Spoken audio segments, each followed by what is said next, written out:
In April, the FAA announced that it will ask aviation medical examiners to review new draft guidance that would require pilots at risk for obstructive sleep apnea (OSA) to undergo testing and treatment if necessary.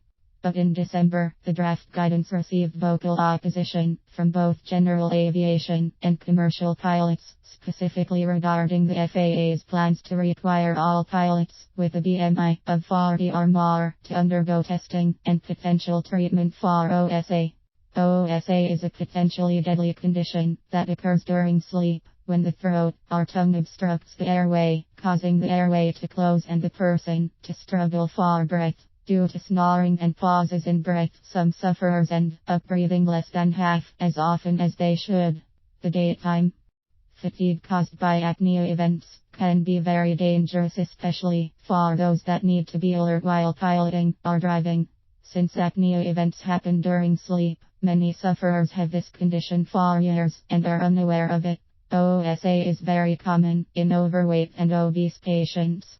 The Airline Pilots Association, Aircraft Owners and Pilots Association, and the National Business Aviation Association all questioned the draft's safety justification and requested the FAA undergo a formal rulemaking process before announcing a new mandatory testing policy.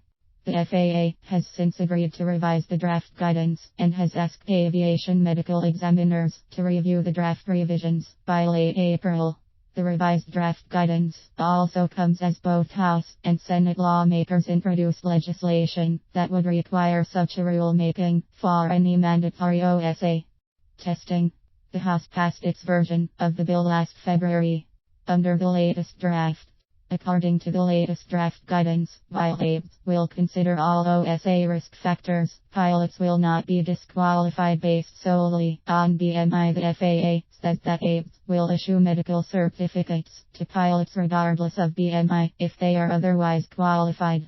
However, pilots deemed to be of significant risk will be referred for OSA evaluation, but the FAA says the testing can be completed by any physician. Also, this evaluation may not require laboratory sleep study or home study if the physician does not believe it necessary. The FAA is providing a 90-day window for the physician report to be furnished to the AIM so that pilots would be able to continue flying during this period. Pilots diagnosed with OSA must provide documentation of effective treatment and then obtain a special issuance letter. While the revised draft guidance eliminates the BMI threshold, the FAA's statement on the guidance reiterates the belief that OSA is nearly universal in obese people with a BMI of 40 or more, and that untreated OSA has always been and will continue to be a disqualifying medical condition.